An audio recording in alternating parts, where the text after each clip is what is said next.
Life Audio. Today on Talk About That, John goes to a fishing rodeo and regrets not being a doomsday-pepper. Meanwhile, I make some new friends at a petting zoo and ponder being chased by giant chickens. Plus a conversation about main character syndrome, victim mentality, and how to know whether you're being persecuted or just disagreed with. Today's episode is not sponsored by Bluetooth. 40% of the time, it works every time. But first, a word from our actual sponsor.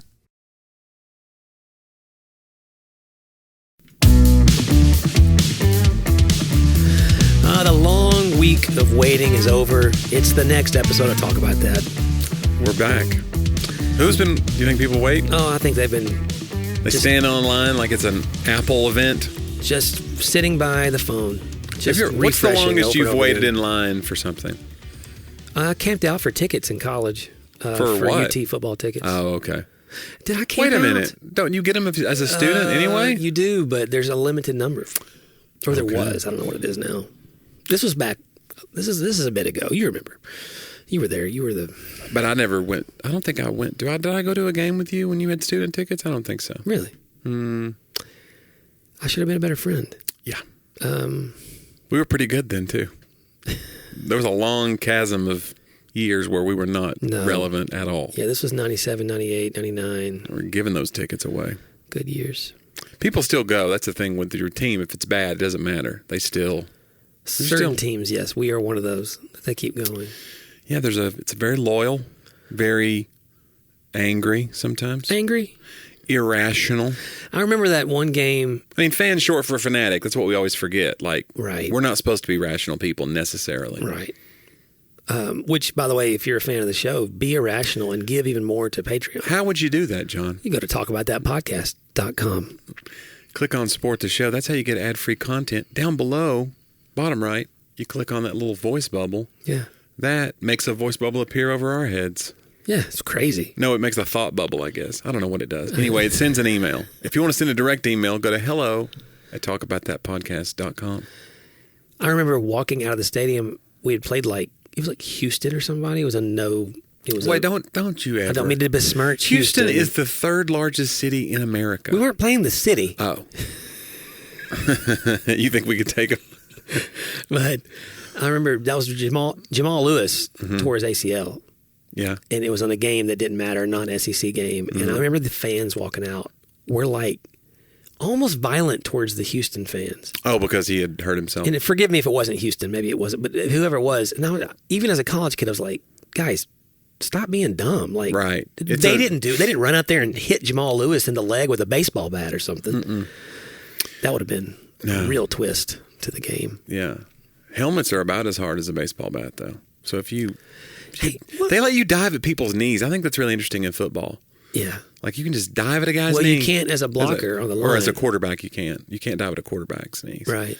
But I'm saying, like, if it's open field tackle, like you go low, you're supposed to go low. And that's like, just make them go emu. Their knee bends. You ever see that? That's not right. More like Nemu. Am I right? Hey-oh. Hey, what is the deal? You'll know this because you're a fount of worthless knowledge. Yes. So the extra padding on the outside of the practice helmets that they don't put on the outside of the game helmets. Right. Do you know what that's about? No. Do you know what I'm talking about? Maybe they're just extra afraid of injuries in the practice?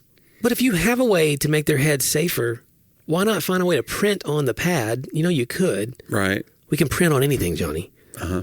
And then let them wear the better helmets in the game. Yeah. Maybe it's too cumbersome and they just have decided like it's worth a certain amount of injuries to not look like a Q-tip, a human Q-tip. That's I don't know, Johnny. What's like those sparring helmets you see when people are sparring for a boxing match and then they don't wear them in the real match. True. But I guess it's just because they're like, all right, let's limit the amount of, And I would trauma. imagine it's a false sense of security. I've never boxed professionally, Johnny, or even amateurly. But I would imagine that the idea is, it doesn't hurt as bad because I'm wearing this thing. And I bet it still hurts plenty. You know what they say about UFC? Because it was when it first came out, and again, I'm not so educated on it, but I just remember it when it came out, people were like, this is barbaric. They're not wearing gloves. They're not wearing any kind of gear. This is going to be brutal. They said that the head injuries are so much lower because the matches are over so quick. Interesting.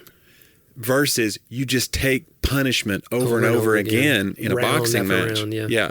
And so you have way more, cases of like post-traumatic stress and brain injuries in boxing than you do in like cage fighting or UFC or whatever. That is just the worthless knowledge that we needed. Like, that was really interesting. There's probably some other reports that say I'm wrong now and that it's, people then are... you doubt yourself. That's the other thing you bring to the show. But it is shorter rounds, too. And there's the ref that steps in. Like, if you get a guy down and you're delivering like 4 or 5 shots in a row and he can't defend himself anymore, they'll stop the fight right then. Whereas boxing, it's a long time before they stop that fight.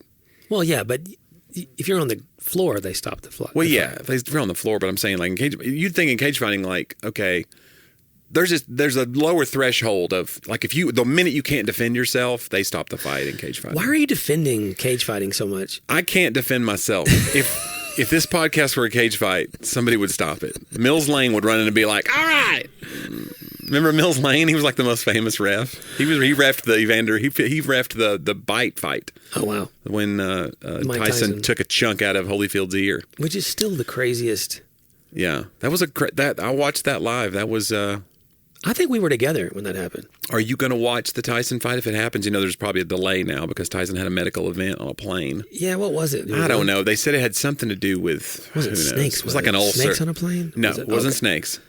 It was something about an ulcer. Maybe he ate something that exacerbated an ulcer. But he they said he was unconscious. Oh, wow. So I don't understand how ulcer could... That feels like they're hiding something, but I don't want to be a conspiracy guy, so never mind.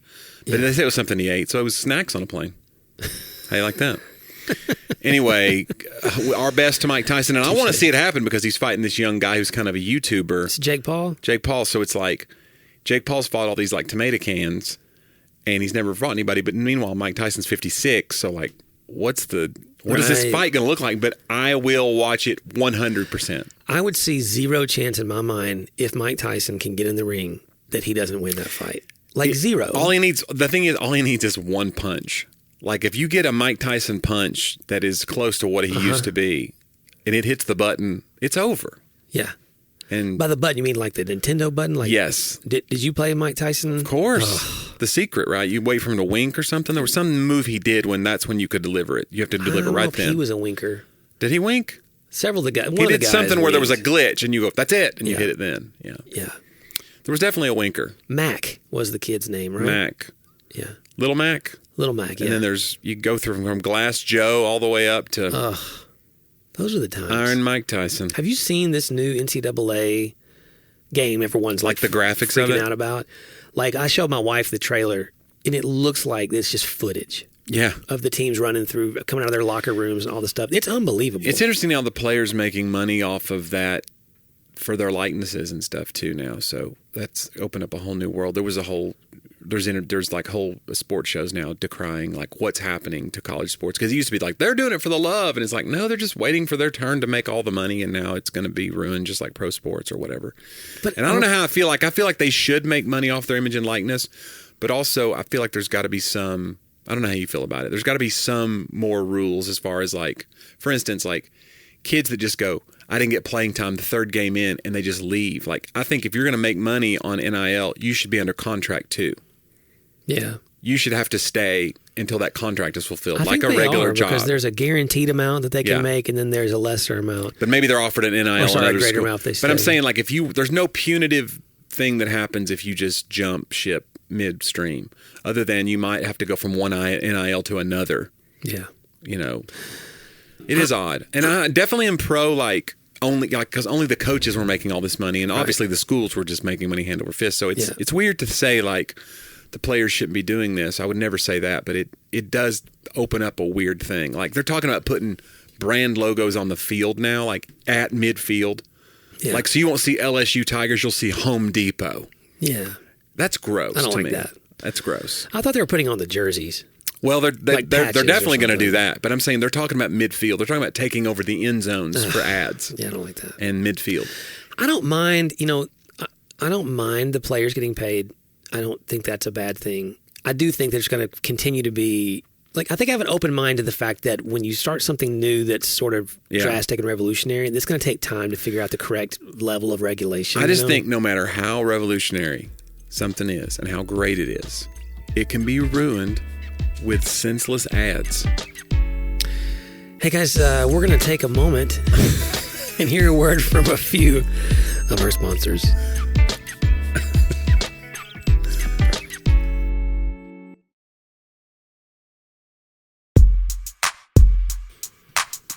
And we're back. Nothing to see here, Johnny. Nothing. Turns out we're hypocrites. That's one of my favorite new bits in my show. I talk about like being, because I do this bit I've been doing for a couple of years about how, which is a true story from our buddy Taylor who hit a deer. He got distracted and he went down into a ravine and landed on a deer who was drinking from this creek and basically skinned the deer alive as he went down this ravine with his Toyota Corolla. And because he dropped his phone in the floor. And so I adapted that story for my show because I was like, I'm telling that on stage. Oh, yeah. So how I tell it now is that I'm the because I told it for a while it was my brother. And it was getting big laughs, but now I tell it as I'm the distracted driver. And how I tell it is like he's hitting the rumble strip. I'm like, will you stop? And I'm like, I'm the talent. You're supposed to be protected. So I make him pull over and I get in the driver's seat. And I go, then my phone starts blowing up. And that I had a decision to make. And it turns out I'm a hypocrite. And so then I get into the story, and it's me that goes down in the ravine. So it's a way funnier hit now. But I just think it's interesting, like how, like everybody relates to that of like you don't like it when someone's driving distracted, but we all do it, and we think we can handle it. Well, Johnny, I haven't hit a deer yet, or landed on a deer. No, I do like the end of that joke. I forget exactly something like that.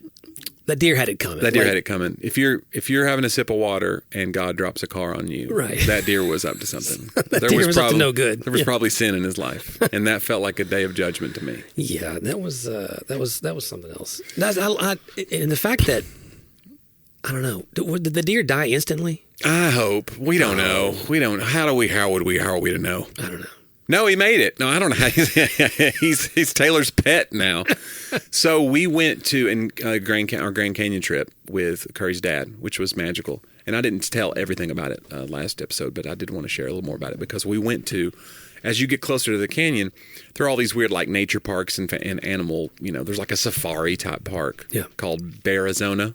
Oh, wow. That's a nice Arizona with a... Okay, so there's one that's just like such and such... I think it's called Grand Canyon.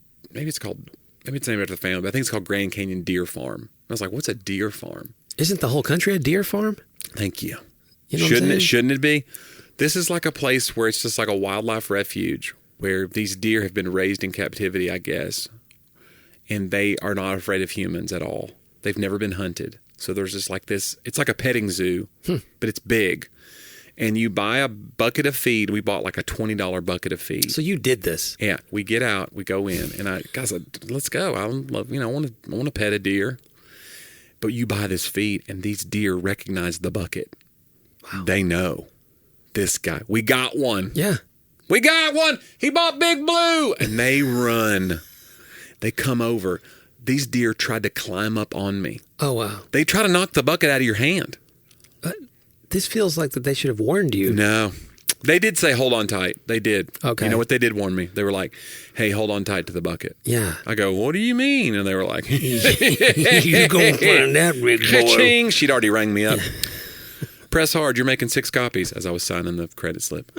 Anyway. Apparently the release form. Yeah, the indemnity clause. So you're mauled by a deer, then you... They nipped a little bit at my pants and jacket as well, as though I was like, hey, the feed's up here, deer. So they were, and then I gave it to Curry, and then she's holding the bucket, and there's a video of So when the deer tries to snatch the bucket out of your hand and starts nipping at you, you decide, let's hand it to my wife. Wanted her. She was videoing me, and I was like, let me get you on video, fancy pants. Yeah. So anyway, the deer were so much fun, but that bucket, that $20 bucket of kibble, whatever we bought, it looked like rabbit food. It was little pellets. Uh-huh. It was gone pretty quick. Oh, and then we're just like, the deer immediately go like, I'm done with you. Yeah. Yeah. That's an empty bucket. They tell their friends, it's empty. And they disperse. Did the deer communicate with each other with an audible noise that you could hear? They talk just like I just said. Oh, okay. Yeah. So it wasn't like you're not translating. No, they spoke English. Oh, wow. It was a weird day. No, they were, I don't know what they do. Well, I'm sure the deer, it's a nonverbal, maybe something with their tails. They got those little cottony, deer make fluffy noises. They do, but I don't know if they. They make like a. I think they make like a. Seriously, I think they do make like a cat if they are threatened. Okay. Maybe. There's no way to find it. There's no way to know. Deer. What does a deer do if it's threatened? They die. That's what a deer does if it's threatened. They just die. They're all on the side of the road. I'm going to tell you something. They don't have a lot of. It was very sad. They run or they don't. Yesterday I was driving, I think near downtown, and there was a dead deer, excuse me, because it's sad. But he was in the middle. So there's 4 lanes on my side, a wall in the middle, and 4 lanes on the other side of a major metropolitan area. Yeah. And there was no like place to cross. Yeah. Meaning he had gotten into the middle and had run God knows how long. Yeah. Possibly a couple miles. Almost made it. In the middle of this interstate. And then just didn't make it. Yeah. So I was like, wow, he really, before he died, he had a real story to tell. Were you ever into hunting or anything like that? You didn't grow up around like hunting and all that, did you? I took the hunter safety course as a kid. Okay, hold on. I forgot you were like the ranger of the year, so you did. I was the ranger of the year. But they didn't do hunting trips, did they? They did fishing rodeos. We did gun safety and all that. Fishing rodeo is my favorite name for a kid's event because if you're a kid and you hear fishing rodeo, you think I'm lassoing these fishes. I get to ride this fish. I get to ride this fish. You're so disappointed 2.7 seconds on a fish named when you show Fu up. Manchu. When you show up and they're like, "Hey, we're just going to stand on the shore like idiots." You go, "What? I brought my hat. I have chaps. Where are the clowns?" Exactly. Yeah, it's horrible. I have chaps. I can't hide behind this barrel from the horror of the fish that's attacking. I don't know where fishing rodeo came. That's great. Yeah, it's weird. Yeah. Anyway, you did that, but you didn't go hunting. There wasn't a hunting rodeo. I went hunting in high school with someone. They overslept, so we didn't really see anything. I've been. What did we go out in? Quail. One time. Went with my father. My brother got into hunting in his 20s, maybe his 30s. And it was tough for me because I'm such an animal lover. Like I eat meat and stuff, so I'm total hypocrite once again. Yeah, but in all the ways. I don't want to. I want to be indirectly involved, right, in the animal's death. I don't want to know. It's like when they do the Dateline show, and they're trying to entrap this person. Like he's hired an FBI agent to kill his wife, and then they're doing like the pre-recorded or the recorded conversation in the car of like, okay, no, $10,000. They give the money and then they go, so how do you want it done? And the guy goes, I don't know. I don't want to know what you do. Just take the money and kill my wife. That's how I feel about the cows that I eat. That's what you say to the Cheddar's waitress. I don't want to know the name. Right. I don't know what you did. Right. So I'm a hypocrite, but all I'm saying is like my brother got really into hunting. So Christmas Day, I come home to Knoxville for Christmas. He gets up at like 7 a.m. to go hunting. He comes home and he goes, this was Christmas Day or Christmas Eve, I think. He goes, I killed a deer last night. I go, he's beaming, glowing. 7 a.m.? Whatever time it was, he went hunting that morning with a friend. Yeah, he was like 4 or something. Whatever. You think the deer were all gone by then? There's no deer at 7 a.m., John? It's an early morning thing. It just is. You can't just... Okay, so he's firing a gun at 4 a.m. That's okay to you? Anyway. Yeah. Like, well, that sounds odd. Okay, so anyway, he comes back and he's just beaming. Yeah. And by the way, he didn't have a truck. This was not a person who had like gear. He had a gun and a minivan. Oh, no. This deer is in the minivan. Oh. On a tarp. Okay. Bleeding into the carpet of the minivan. So he had to go get it detailed. Oh. By the way, that's a tough ask. Right. You can't just go to Caliber Car Wash and be you get this blood? This is deer blood, by the way. Like they won't clean it because they think it might be a crime scene. Right. They have to call somebody. Yeah. Yeah. So he had, I don't know what he ended up doing. He just had deer blood in his van for a while. And then if you try to clean it out yourself. Yeah. You look definitely even more look like guilty, a criminal. Right. Oh, I don't want to take it somewhere. You're out there with a brush. You just like, your neighbors are going by like, what's that all about? Nothing. Everything's good. Merry Christmas. Wife's totally fine. There's an episode of Brooklyn Nine-Nine we were watching, and it was kind of a play on Scientology. There was like a MLM cult that one of the people had joined, and they go to the meeting, and I laughed so hard because there was a banner up in the party room where all the people were hanging out and going to a big rally of like, let's sell more of this product.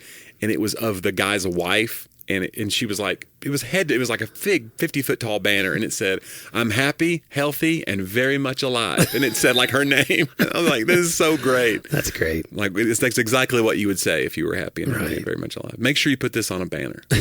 Nothing to see here. But anyway, I was a little bit heartbroken because I was like, look, I would eat venison. Give me a venison sandwich. I'll have a bite. But to know there's a deer in my brother's minivan, like, it broke my heart a little bit. And the fact that he was so into it, like, I was like, I know there's a lot of people that are. I get it. I'm the weirdo for not being into it. I want to be more into it. This is as close to like prepping as I get in my life, but I think about this all the time that now. Yeah, you need some survival skills. Our entire civilization in the Western, at least modern world, for the most part, we have generations of people that think food comes from a store or a restaurant. Right. They don't know where the source is because they've never had to, and that's modern society. And for some reason, to your point, like, there is some elitism there where we almost like look down on that source. We go, oh, that's not for us to worry about. Right. That's for, and one day we might need those skills. Well, yeah, I mean, like, so. You and me are going to be like, can I just get a number 2? Like, guys, can you just bring it? There's no electricity anymore. All right, number 3, supersize it. Right. There's no internet. They go, you have to go kill your number 3. Right. We have a field of cow here in the back. Sheesh. That would be an interesting model. If I had to do it, I don't think I could do it. Could you? If it meant feeding my family, yeah. Well, no, you would just become like hey, we're going to eat plants tonight again. Plants can't run from us, kids. Who wants another beet salad? I actually was thinking through this the other day.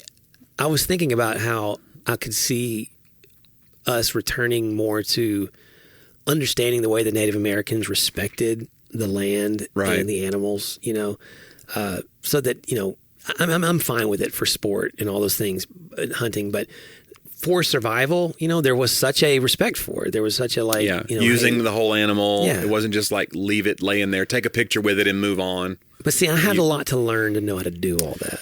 So I could take the picture. How about that? I can wire in a ceiling fan. I don't know if that'll help. You know what I'm saying? Like, I could do things. If there was a deer nearby while you wired in a ceiling fan, you might be able to electrocute it. Hey, now be if like, that whoops, sorry. And I touched the white to the black again. We're having deer stew. Now we're having, exactly. Yeah. I've electrocuted yet another deer in my living room. I keep luring them in, and they just don't get it. Yeah. It's the bucket. That's the thing. So it is. Bring the bucket. You bring that bucket, bro. That's all you need. $20, you can have all the deer you want. Listen, I'm going to tell you something. My neighborhood, my street is a deer farm. Yeah. Because we have, now people do hunt there, but they can't rifle hunt. The weird thing about those neighborhoods, we might have talked about that before, like these neighborhoods where it just used to be a field, and then we move in with our big machines and we build houses. We call the neighborhood Deer Field. Deer Run or Deer Field. You're like, yeah, Deer Run. When you bring your tractors in, they all run. Yeah. These poor deer. But I know that if we didn't do it, that they would, there's too many of them and they would starve to death. Harvesting deer is important. It's a part of an ecosystem. I get it. I thought if there's too many of them, they would eventually take over. They set up governments. Right. And we would be, it's just kind of like. It's a weird hoof. Planet of the deer. Yeah, it is. We can't let it happen. They lead with an iron hoof. It's these fascist deer. That's the thing too by the way, I had this thought the other day. I was driving. I go, listen. Just let the visual of Iron Hoof just. I think if I watched enough videos from like PETA and all that, I could guilt myself into being a vegetarian. I really do. Like, I have that much love for animals. Like, I don't want to know how many chickens they kill in a row by just suffocating them or whatever they do to make our McNuggets. I don't want to know that. But I will say this. I told Curry this in the car that I go, do you really think if chickens were 8 times the size of us, that they wouldn't randomly eat us from time to time? 100% they would.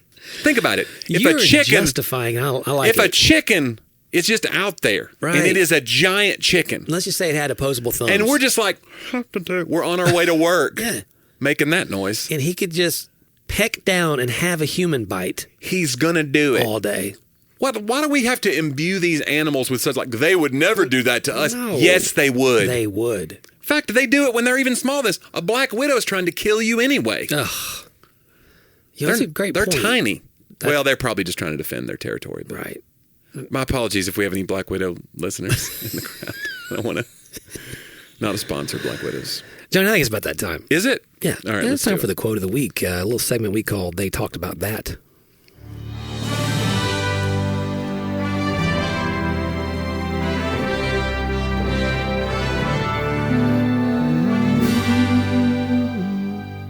the same note. Sorry. Unison. Ralph Waldo Emerson. Yeah. I like this one. It's a poet. As a writer. Wasn't poet, Emerson yeah. a poet? Okay. Yeah. Said, let me never make the vulgar mistake of dreaming that I am persecuted whenever I am contradicted. Yeah. That's good. I mean, I never knew he said that. I've heard that quote before. I didn't know it was Emerson. My sources say it's attributed to that. Okay. That's the thing. You can always find, again, a famous quote, like you said, you can get it. We need more Waldos. I think Where's Waldo killed off Waldo. Don't you think? So? It's like Karen. No more Karens. We're not naming babies Karen anymore. And if you're a Karen listener, we love you. Listen, I think they've taken a bad rap. It's dumb. But Waldo definitely is one of those names where you're not going to see many Waldos. Well, it's his middle name, which means it probably was a family name of a last name that got moved to the middle. But back to your quote. That's a great quote. Yeah, let me never make the vulgar mistake of dreaming that I am persecuted whenever I'm contradicted. And I hear that word persecuted thrown around a lot online. And it feels to me disrespectful, even from a historical standpoint, when it's used. We're in a day and age where it is so easy to put yourself into the mindset of the one who's being attacked. Like, we have that talk in our house some, because I think social media does this as well with kids. You have to ask, like, okay, whenever I asked you to do something you didn't want to do, that in the reality of the grand world, no one's doing anything wrong to you. Right. And no one's doing something to you. Yeah. But I'm the same way. I told my daughter this last night. I was like, I do the same thing on the road. Mm-hmm. We've talked about this before, but it bears repeating, that you can get into a mindset that the only person actually trying to get anywhere is you when you're driving in traffic, and that everyone else is trying intentionally to stop you. Yeah, I wonder if social media did that to us to some degree. Maybe before that even, there was like, you ever leave like a movie, like a superhero movie or a James Bond movie, and you have this weird like extra sensitive sense of yourself? Like you still feel like you're in a spy movie or you're in Star Wars. Like everything feels it's amped up. And I think social media did this thing just where you would call it, like, I think it's called main character syndrome, where you feel like you're the main character in every story. Yeah. And so, it's easy to feel persecuted if you're like, I'm in the Truman Show. You're just an extra in my life. You're in my way. Yeah. Or you are an obstacle for me to overcome, versus like, no, it's a conglomerate of people, and some of them are going to be against you, or they may have ideas different from you, but it doesn't mean everything is, don't perceive everything as persecution. Yeah. Justin Giboney calls it an opposition-based mindset. Yeah. That you become, everything is in your way, right?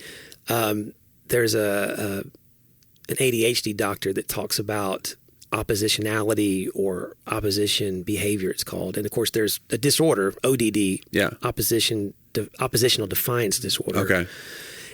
But that's like to the extreme. That just being told to do something in all of these instances sets you off. Like, that's your button. Even if it was good for you, I just don't like to be told what to do, because there's this feeling that I'm being hurt or I'm being persecuted. And I think if you take it to what's happening among religious people right now in America, and I'm not saying there's not religious persecution in America, I'm just saying that sometimes what we call religious persecution does not look like what the Bible calls religious persecution, or what our Chinese brothers and sisters may call religious persecution, or a host of others, whether they're in Russia or other places, North Korea, where we now think someone disagreeing or contradicting me online constitutes persecution. And even during COVID, and I know no one wants to ever speak of COVID ever again, I get it, but I remember like with the whole sort of uproar over churches, that there was a lot of like, they took this as the opportunity to see, we told you, now we're being persecuted. Mm-hmm. And I know there were other states that made churches shut down and all those things, and we're not in one of those states. But even then, like, to me, if I really ask somebody, could you point to a moment when the government or someone in power, state, local, national, has actually stopped you from worshiping God in the way that you want to, outside of saying, hey, we're recommending these things to distance, or try to find other ways to worship in the meantime.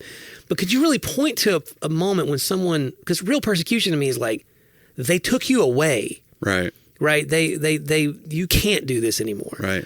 And so I think that there is, I think you're right. There's a conditioning from the modern age, and I'm not like all over other people for this. I feel this in myself.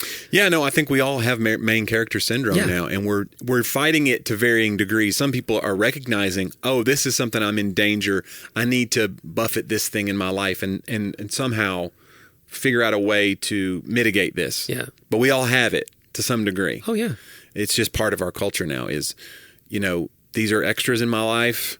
And you treat them like that. You treat them like they're making scale at SAG. Like, oh, this is I saw this guy in line when I was there to buy gum. Yep. Or whatever. It's just weird. It's a weird thing to think of yourself as.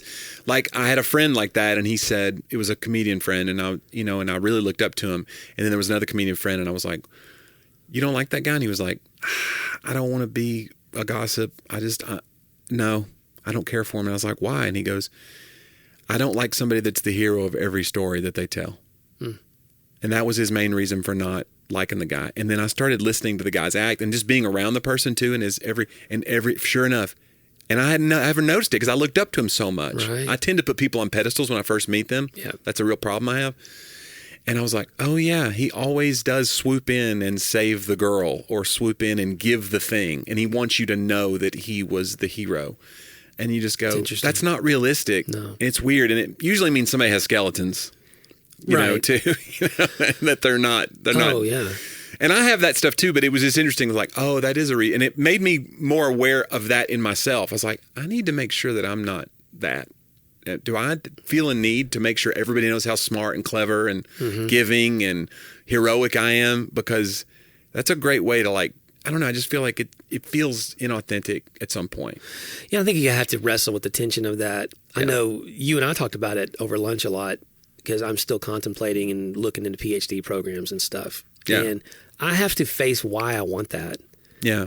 And the deal is I don't think anybody's one thing. If I'm honest and confessional, I would say, well, I like to learn. That's true. I like history a lot. I feel like that the more I know, the more I have to add value and all those things. But the truth is, dude, there's a part of me that's 100% selfish and still wants to accomplish and wants to be in circles, not where I'm looked up to, but I think where I think I can hold my own or I'm going to use a strong word here. I deserve to be here now.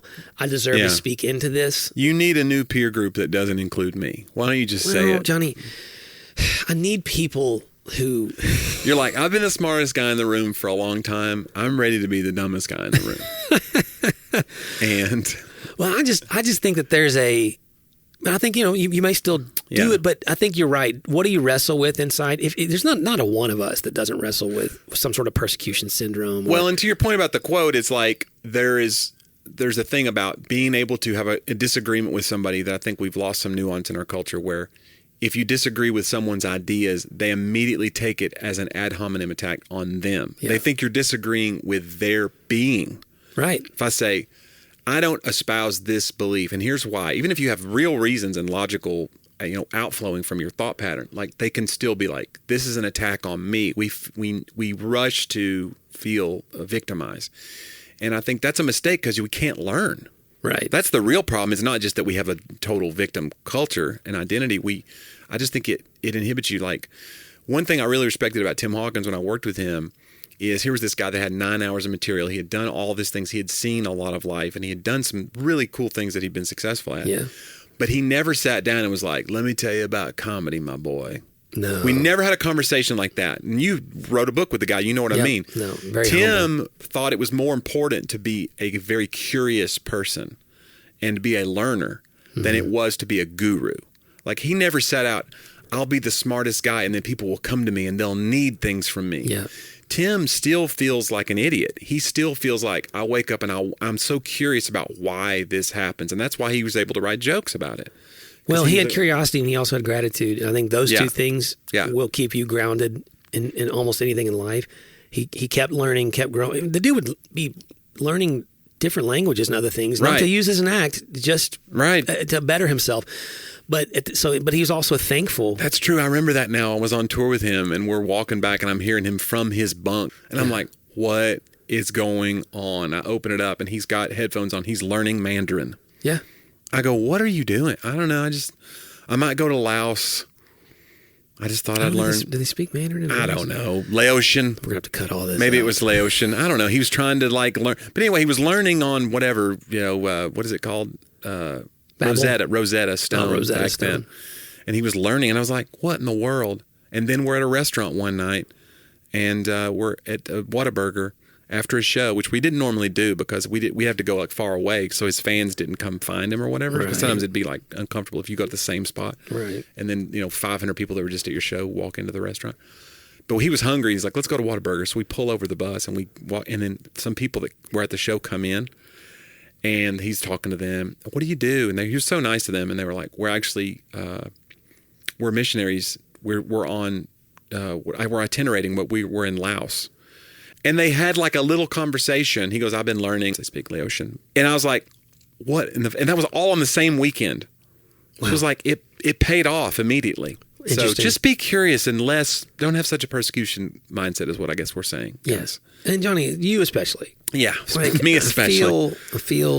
No. But that's a great quote. Thank you, Ralph Waldo Emerson. I think Waldo, if I were to have a kid, it's probably not in the cards, but I think I'm bringing Waldo back. Where's Waldo? My household. That's where. John, it's time for my segment. I have a brand new segment. Which one are we doing? I want to do the brand new one because I feel like if we do this one, they won't stay for the last one.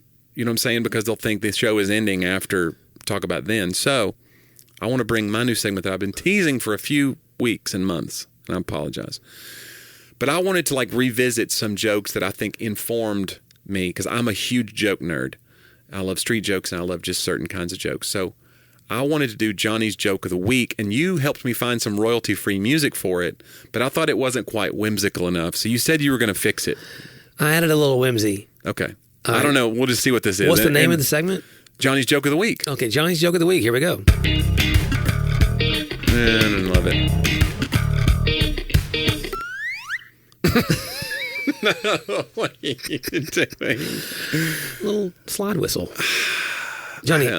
Out of nowhere, in a different key. Oh, boy. Can you put a slide whistle in the right key? That's true. Maybe. It's sliding past the notes. Felt very.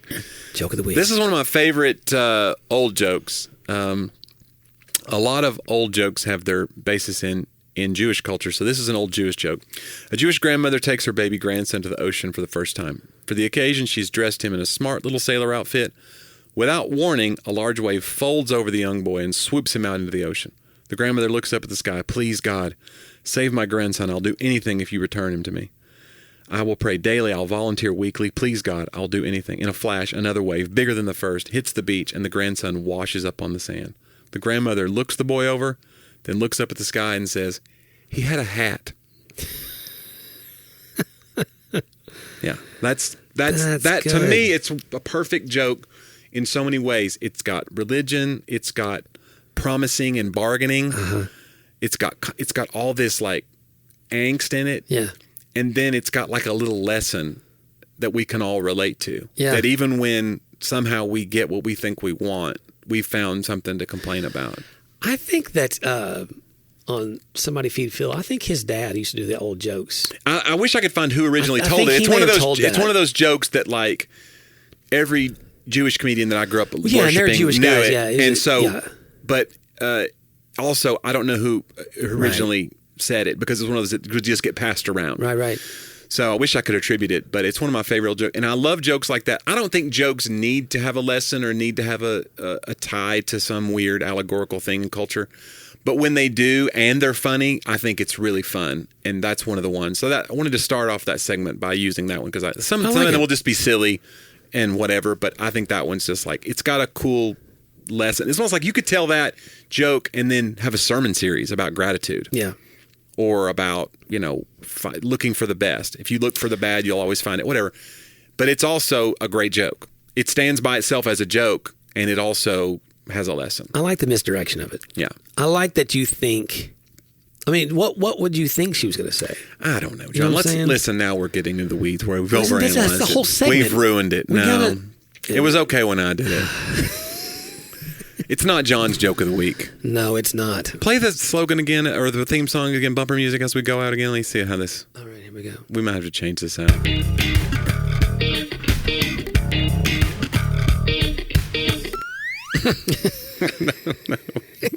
I don't know. Don't change a thing. All right, let's wrap up the show, John, with This Week in History. We call that Talk About Then.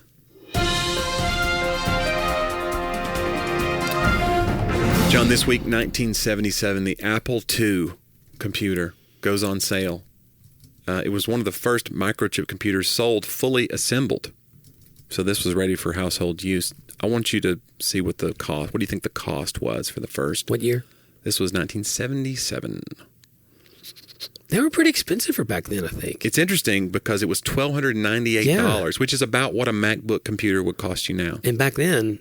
That was, right, how much money like was that? $3,000. That was like $5,000 probably, yeah. In 77, that's probably like $5,000. But yeah, and Apple, where are they now? I know. They're doing pretty good. Yeah, they're doing all right. George Blaisdell was born this week, 1895, John, and he was an American businessman. He invented the Zippo cigarette lighter in 1932. I didn't know a lot about this.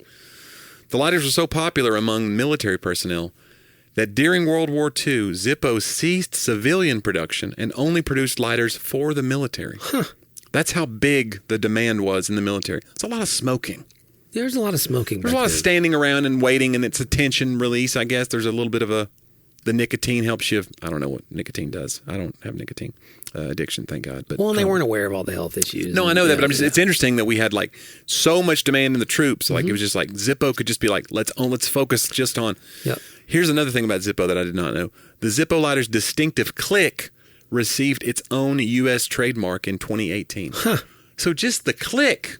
How can you trademark John, a sound? It doesn't have further information, but it's just... There's no way to know that. Yeah. Literally. That click, you can't... and again, think about... You don't hear that click anywhere else. No, but why were they worried about someone else? I guess that means it keeps you from making other Zippo type lighters. Well, anytime you hear a lighter that's like a standing, refillable butane lighter, you call it a Zippo, even if it's not a Zippo brand, right?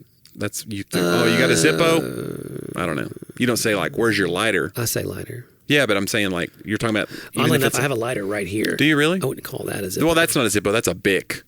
Yeah, but that's a disposable lighter. I'm saying like anyone that's not a disposable, it's just a refillable lighter. You would probably call it. It's like if you search for something on the internet, it's a Google. It's possibly it's kind of like Kleenex, right? Yeah. Yeah.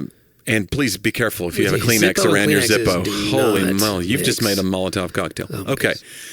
John, the DC-10 was grounded this week, 1979, by the FAA after an engine fell off of one during a takeoff from Chicago's O'Hare International Airport. Ooh.